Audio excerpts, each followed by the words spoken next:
मुख्यमंत्री महोदय चंद वोटों की खातिर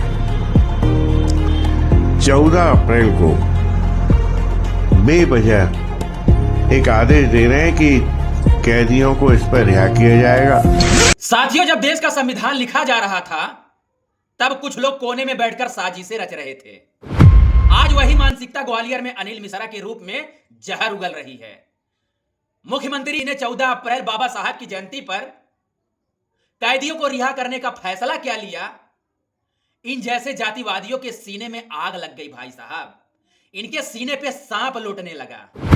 अनिल मिश्रा कहते हैं कि यह अनैतिक है, असंवैधानिक है। ये असंवैधानिक है, अनैतिक है।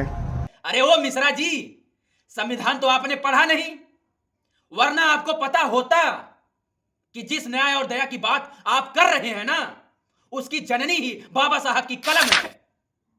आज आपकी इस कुंठित सोच का अंतिम बार ऐसे इलाज होगा कि समाज को सच और झूठ का फर्क साफ दिख जाएगा। जी हां, अनिल मिश्रा का तर्क देखिए। वो कहते हैं कि कैदियों को 26 जनवरी या 15 अगस्त को छोड़ना चाहिए। 15 अगस्त और 26 जनवरी जो 2 दिवस पर अभी ये होता आया है कि कैदियों को रिहा किया जाता था। 14 अप्रैल को क्यों? मिश्रा जी, 26 जनवरी को संविधान लागू हुआ था और 14 अप्रैल को उस शख्स का जन्मदिन है जिसने वो संविधान लिखा। अगर बाप के सम्मान में कुछ अच्छा काम हो रहा है तो बेटे को तकलीफ क्यों हो रही है भाई? उसकी जल क्यों रही है?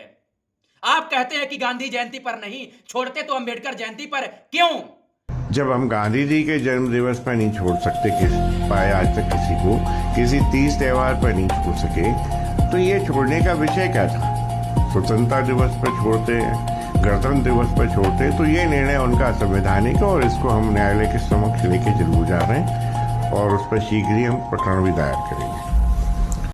यह तुलना ही आपकी अज्ञानता दिखाती है। मुख्यमंत्री का यह कदम उन कैदियों को सुधारने का एक मौका है जो बाबा साहब के समानता और गरिमा के संदेश को मानकर समाज की मुख्य धारा में जुड़ना चाहते हैं। लेकिन आपको तकलीफ कैदियों की रिहाई से नहीं है, आपको तो तकलीफ इस बात से है कि बाबा साहब का कद आज इतना बड़ा हो गया कि उनके नाम पर सरकारें फैसला ले रही हैं। अरे ओ अनिल मिश्रा जी, असंवैधानिक वो नहीं जो मुख्यमंत्री ने किया। असंवैधानिक आपकी वो सोच है जो समाज को 2 हिस्से में बांटती है। आपने कहा चंद वोटों के खातिर। याद रखिएगा, बाबा साहब ने एक वोट एक मूल्य का अधिकार दिया था। जिसे आप चंद वोट कह रहे हैं वो इस देश के करोड़ों बहुजनों की ताकत है। अनैतिक वो होता है जब किसी की योग्यता को उसकी जाति से तौला जाए। अनैतिक वो है जब ये आप एक अपराधी की रिहाई पर इसलिए शोर मचाते हैं क्योंकि उसका श्रेय बाबा साहब को जा रहा है। मुख्यमंत्री का आदेश कानूनन के दायरे में है, राज्यपाल की शक्तियों के अधीन है। अगर आपको कानूनन का इतना ही शौक है तो जाकर संविधान का अनुच्छेद 161 पढ़ लीजिएगा। दिमाग की बत्तियां जल जाएंगी, शायद कुछ नॉलेज हो जाएगा। आज मैं समाज के हर तबके से पूछना चाहता हूं, क्या मानवता किसी खास तारीख की मोहताज होती है क्या? अगर 14 अप्रैल को कोई कैदी सुधरकर घर जाता है तो इससे समाज का भला ही होगा।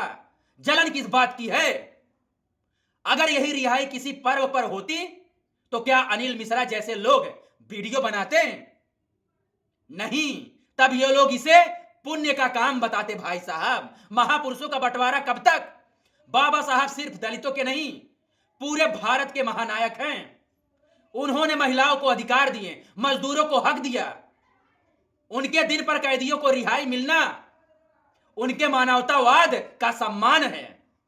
कानूनन का ज्ञान या जाति का अहंकार अनिल मिश्रा जैसे लोग खुद को कानून से ऊपर समझते हैं। ये वो लोग हैं जो चाहते हैं कि देश आज भी मनुस्मृति से चले। लेकिन याद रहे, देश भीमराव के संविधान से चलता था, चलता है और चलता रहेगा। परिवर्तन से डर क्यों? जब देश बदल रहा है, बहुजन समाज जाग रहा है, तो इन गिने चुने लोगों की बौखलाहट बता रही है कि हम सही रास्ते पे चल रहे हैं।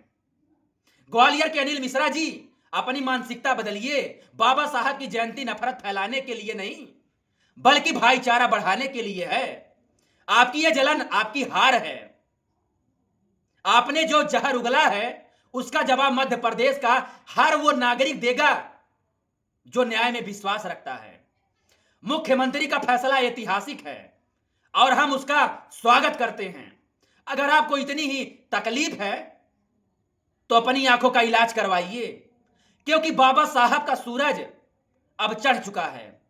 आपकी नफरत की वो ओस इसे बुझा नहीं सकती है। साथियों, अनिल मिश्रा जैसे लोग समाज में जहर घोलने का काम करते हैं। हमें इनके झांसे में नहीं आना चाहिए। हमें शिक्षित बनना है, संगठित रहना है और संघर्ष करना है, और जरूरत पड़े तो ऐसे जातिवादी मानसिकता वाले लोगों का इलाज करना है। बाबा साहब की जयंती के इस पावन पर्व पर अगर कुछ परिवारों में खुशी के दिए जल रहे हैं तो हमें उस खुशी में शामिल होना चाहिए, ना कि मिश्रा जी की तरह जल भुनकर राख होना चाहिए। वीडियो को इतना शेयर करें कि ग्वालियर से लेकर भोपाल तक ये आवाज गूंजे। कमेंट में लिखिएगा जय भीम, जय संविधान। नमस्कार।